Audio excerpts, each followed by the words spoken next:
the capital of Crete, Heraklion is a port with a long and compelling story to tell. Over the centuries, the city has been controlled by the Byzantines, Moors, Venetians, and Ottomans before joining modern Greece in the 20th century. The Venetians were in charge all through the late medieval and Renaissance periods, when they built sophisticated, 4-kilometer defenses that would withstand an Ottoman siege for 21 years. Much earlier, Knossos, in the hills to the south, was a center for the Minoan civilization and has been called Greece's oldest city. Today we share the top 10 best things to do in Heraklion so you can plan a trip and experience all the exciting attractions and activities this beautiful city has to offer. Starting with number 10, Knossos.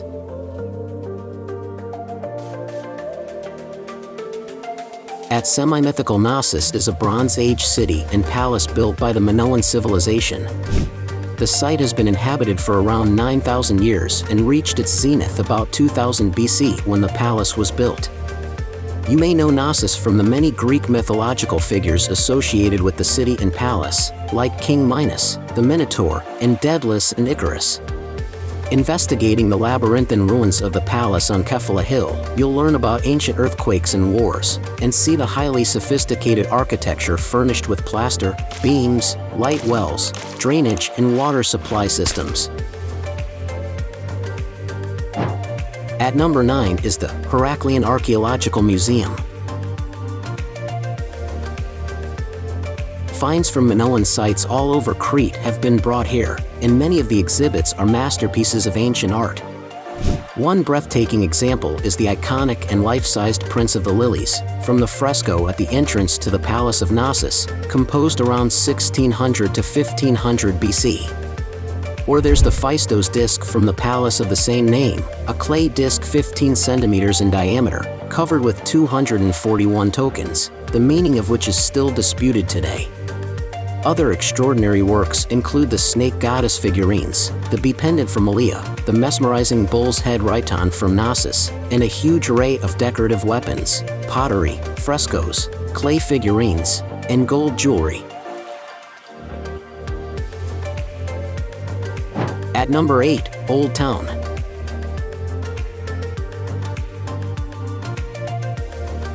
You can easily spend a morning or afternoon strolling around the Old Town, seeing the sights and soaking up the atmosphere. Heraklion grew up around the sea, and still today, the Old Town focuses on the harbor. The most notable monument along the harbor is the 16th century Venetian fort of Koules. Fishing boats line the shore, where a walkway runs along the waterfront. Across the road, but fronting the harbor, are the Venetian arsenals, easily recognizable by the stone facade and huge archways.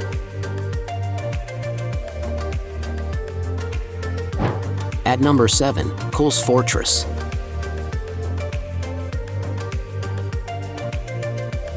Guarding the Venetian harbor is a square-shaped fort built when the island was under the control of the Republic of Venice in the 16th century.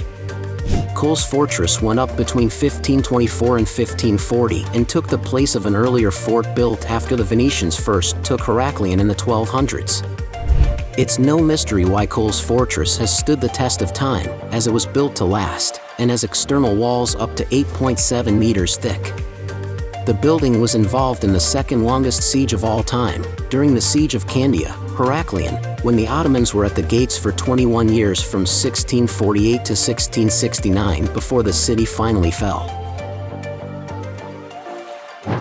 At number 6 in our list, Venetian Walls.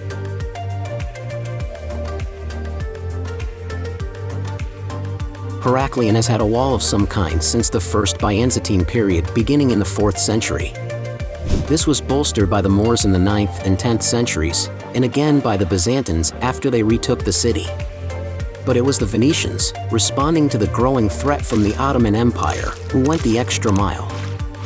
From 1462 to 1560 they constructed an almost unsurpassable 4-kilometer system of fortifications with 4 gates and 7 bastions, all surrounded by a moat.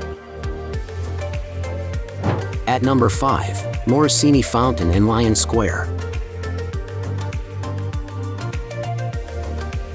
The Morosini Fountain is at the center of Heraklion's Old Town, not far from the Loggia.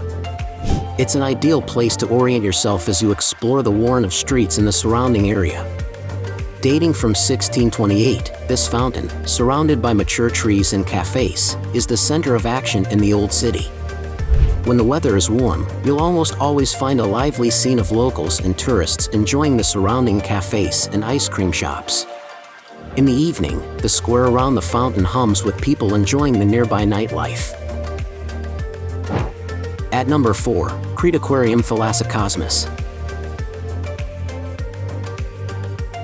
At this huge modern aquarium, you can see 2,500 marine species from the underwater world of the Mediterranean, swimming around in 1.7 million liters of seawater.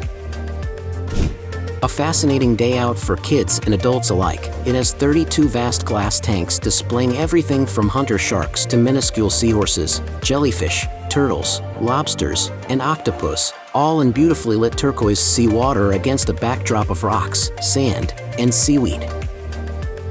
At number 3 in our list, Matala. The long and wide stretch of beach at Matala is protected on two sides by rocky headlands, creating a calm, clear beach, perfect for swimming.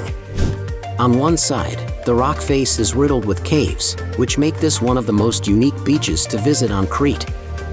The other side is home to restaurants that overlook this beautiful stretch of sand and the turquoise waters of the bay. Overlooking the Libyan Sea, 67 kilometers southwest of Heraklion, Matala is one of the most visited resorts on Crete's remote south coast. At number 2, Palace of Phaestos.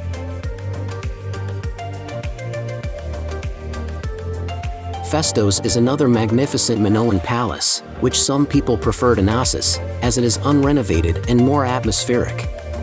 What you see today are the ruins of a palace, built around 1600 BC, centering on a spacious paved courtyard and beautifully located on a sun-baked hillside backed by the rugged heights of Mount Siluritis overlooking the deep blue Libyan Sea. The views from the site are spectacular, and in summer, it catches a blissful cool breeze. Phaestos was abandoned around 1400 BC, the same time as Knossos, and archaeologists still have to find a good explanation why. Check out the number 1 places in our list, Ammoudara Beach. Only 5 minutes from downtown Heraklion is Ammoudara Beach. Golden sand and clear waters backed by tavernas await the sun-starved.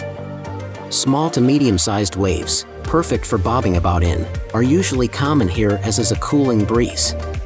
Sunbeds and umbrellas are free to use if you purchase drinks or food from one of the roaming waiters. The beach is long and fairly wide, also perfect for strolling. If the wind is up, this is one of Crete's most popular spots for kiteboarding.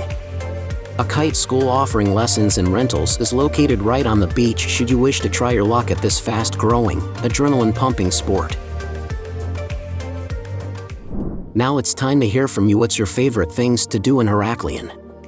Is there something we missed? Let us know in the comments section below, and don't forget to give this video a like and subscribe to Greenable if you haven't already. Click the bell icon to stay updated on all our latest content.